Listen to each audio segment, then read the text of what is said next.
At some point, most of us were told, or at least felt, that our workplace was like a family, that loyalty, sacrifice, and belonging were part of the deal.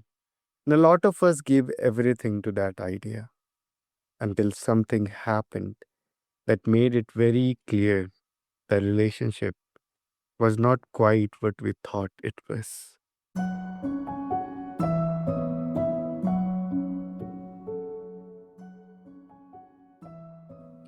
Welcome back to Healthy Mind, Healthy Life. I'm your host Yusuf, and this is where we have honest, grounded conversations about what it takes to genuinely look after your mental and emotional well being.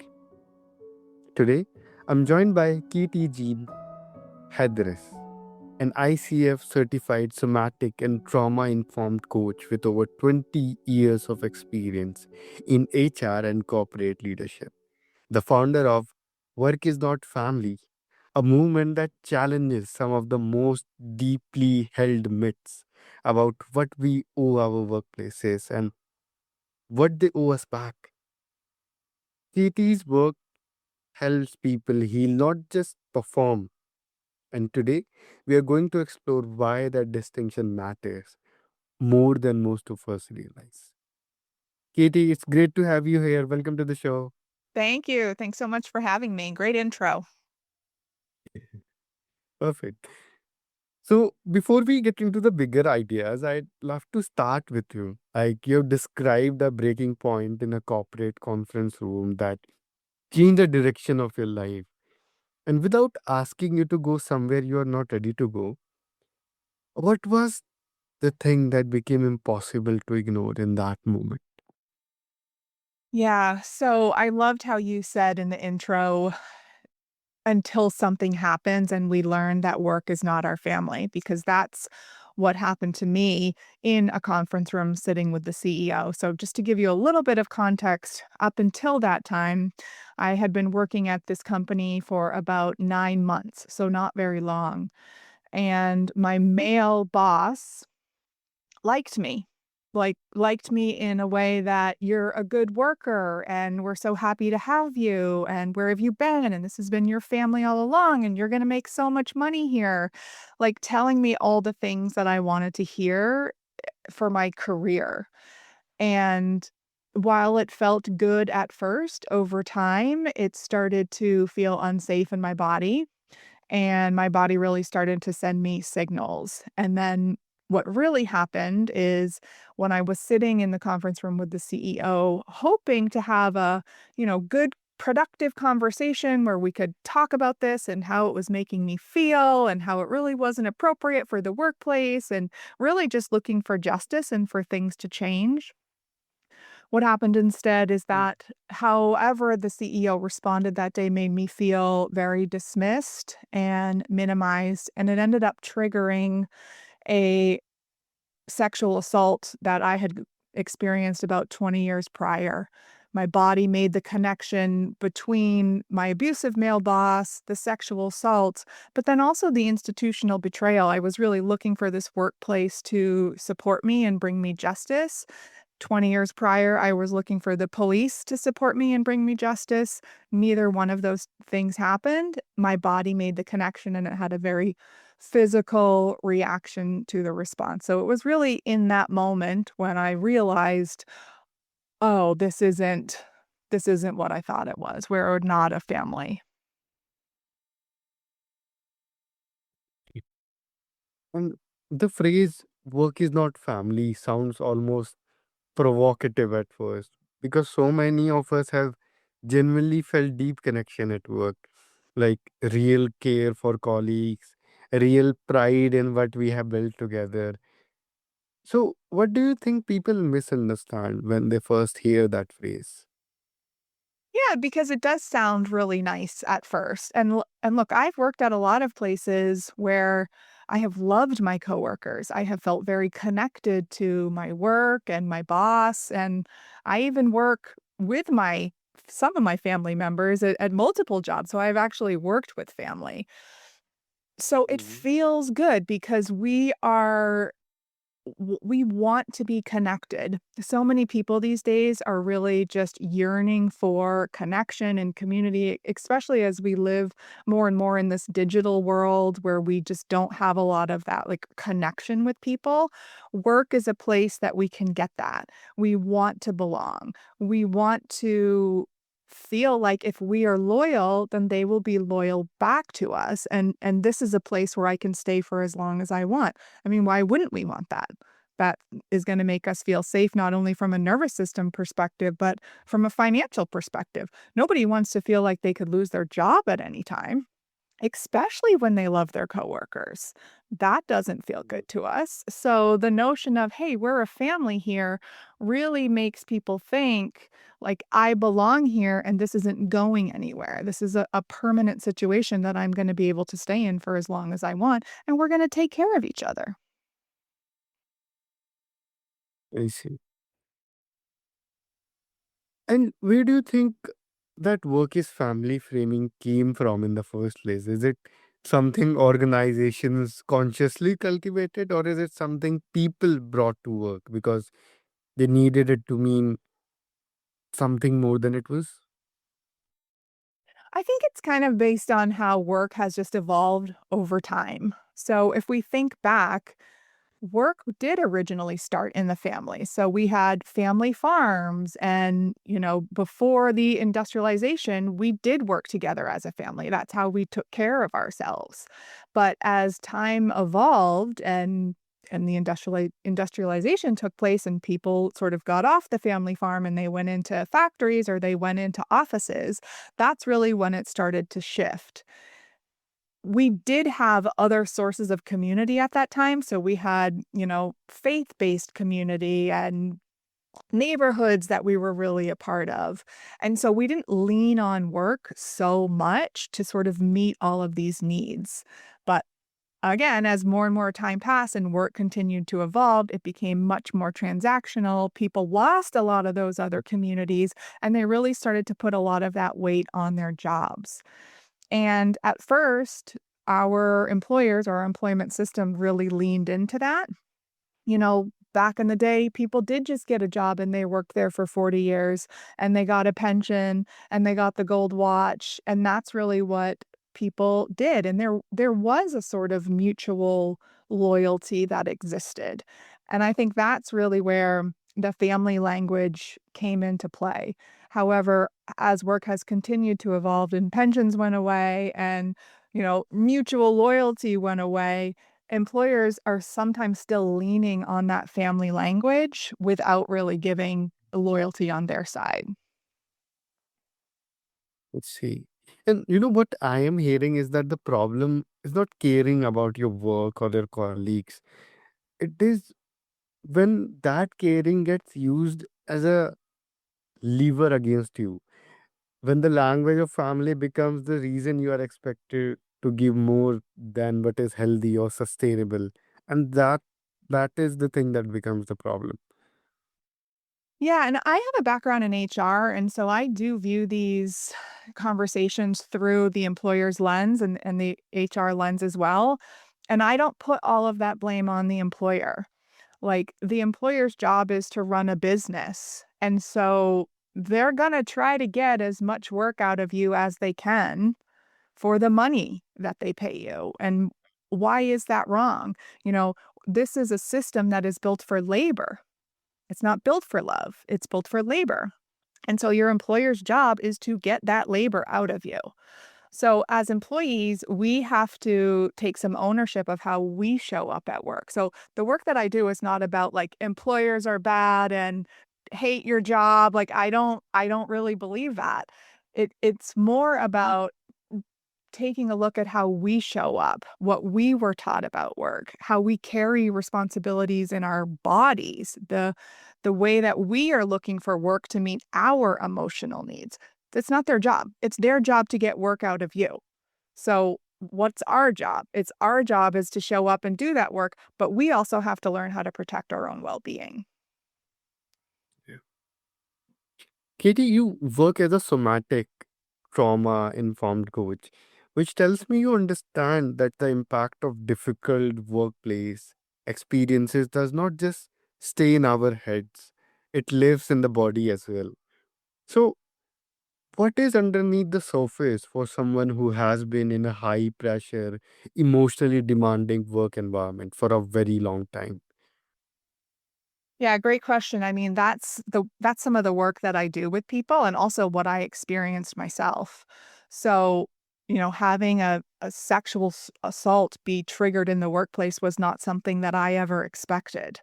That was something that was really buried deep inside of me. It wasn't even something that I thought about ever, or a lot, I should say, but something at work happened that brought it up. And that's the trauma piece of, what happens to people in these situations. The way I like to think about it is we really are absorbing. It's not necessarily stress, it's not necessarily burnout. For some people, it is. But the people that I work with are really just absorbing the emotions, the urgency, the dysfunction of everything around them. And that's because they learned to do that when they were kids in order to feel safe. So we have these lived experiences where our brain and our nervous system are like, okay, this wasn't safe. This wasn't a good thing. So, to make sure this doesn't happen again, let's do this. Let's figure out a way that we can protect ourselves. And so, for some people, that's people pleasing. For other people, that's being super independent, being highly responsible, being very capable. Those behaviors keep us safe and they can benefit us in a lot of ways. And at work, that can definitely benefit us being responsible, capable, competent, being the go to person, the problem solver. Those behaviors are a lot of reasons why high performers are high performers in the first place. What we don't always realize and what we're not always aware of is the reasons why we created those behaviors in the first place, why our system created those behaviors in the first place, can now come out at work, or work can take advantage of those. And before we know it, we're just in this like default habit loop. These behaviors are coming out on sort of a subconscious level, and we're not even aware that we're doing them. Sometimes they help us, sometimes they hurt us. And what you are describing is, I think a lot of people will quietly recognize this gap between how they look on the inside, capable, professional, getting on with it, and what is actually happening beneath. And the fact that there often is not a name for it makes it even harder to address. Yeah, and we're just not taught about it. Like, we're not really taught about the nervous system in school. When I was Yeah. struggling at work, I didn't know what was going on inside my body. I just knew that I felt really bad, and there was a lot of shame that came up for that. And so that's part of the work and that I do now, and why I'm so happy to be on podcasts like this is to just let people know this does happen in the workplace and there is scientific reasons for what's going on in our bodies. So our brain does this process called neuroception where we're like constantly scanning our environment. We don't even really know we're doing it, but we're constantly scanning our environment, trying to figure out if we're safe or if we're in danger, if there's threats around. And if your brain picks up on something that's similar to something in your past that wasn't safe, it's going to go, there's something here that's reminding me of this thing that happened before when we weren't safe. And so I need to Mm. alert you of that. And it doesn't tell us by a thought, it tells us through the body and it sends a signal through our nervous system. And that's what most people think of as fight or flight or anxiety or a nervous stomach, or that's why you can't sleep at night. That's why you're waking up in the middle of the night checking your work emails because your system is perceiving threats and it's really trying to keep you safe. And that's because it loves you. That's its job. It's your brain's job is to Yeah. keep you safe and away from pain. And so it's gonna work really, really hard to do that for you, and unfortunately, we are taught to ignore those signals and just push through and push ahead. So, what does healthy actually look like? If work is not family, what is it? And What does a person who has a genuinely healthy relationship with their work life actually experience? Not just what they avoid, but what they have instead. So, isn't it crazy that we even have to ask, like, what healthy looks like when it comes to work? Because a lot of us, like, we don't even really know. And so I think of this in 2 ways. There's healthy workplaces, so from the leadership perspective. So I do teach trauma-informed leadership as well. So being a healthy leaders set clear expectations. They hold people accountable. They're very clear on roles and responsibilities and what is your responsibility and what is not in your job. They create spaces not necessarily for you to be your authentic self, but for you to be able to perform the job that you signed up for, and then they pay you for that. And it's not really about all of the other junk that can come along with the workplace. It's really about, do you have the ability to perform your role that you agreed to do in an environment where you'd like to stay Mm. here? Sometimes it can really be like that simple from the workplace. And then from the employee's perspective, what I see a lot and what I used to do is we can really look to our employer and our job to meet our emotional needs. Like, I want to be my authentic self. I want to feel seen. I want to feel heard. I want my boss to know my heart. That's not your boss's job. That's not your workplace's job. And honestly, we as Yep. employees, we have to stop asking our workplace to meet our emotional needs. It's setting them up to fail. They can't do it.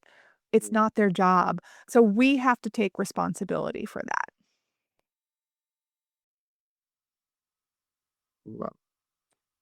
You know, that feels like a really grounded place to start because I think most people sometimes assume that change requires leaving, quitting, burning it all down. And what you are describing is something more interior, more immediate, a shift in how you understand the relationship itself.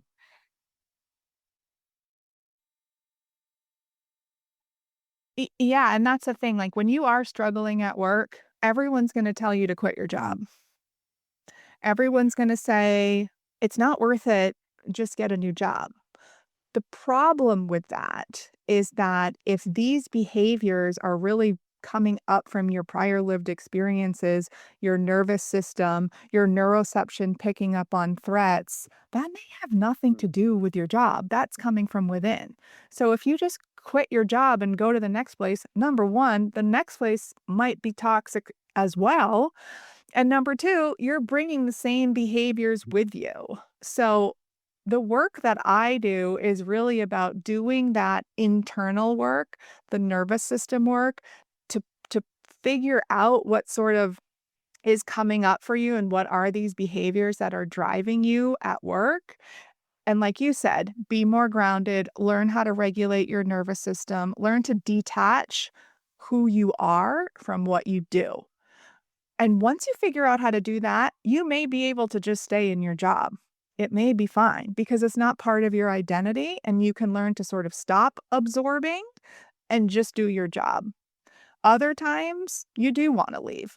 Sometimes some workplaces are very abusive and you're never going to learn to regulate your nervous system while you're currently in an abusive environment, but that's Yeah. not always the case. Katie, for people who want to connect with you or just want to learn more about your work, where can they do that? My website is workisnotfamily.com. So I think we'll put a link in the show notes that will lead you to my resources page. So I do a free webinar every week about what is really going on, why the common advice, like we talked about, just quit your job doesn't work, and what you actually need to do to stop absorbing everything that's around you. So that's a resource that I offer. It's free. It's every Wednesday at noon Eastern time. So you could get that through the link. Perfect. And yeah, that link is in the show notes. So just go and check that out. Katie, is there any last message that you want to leave us with?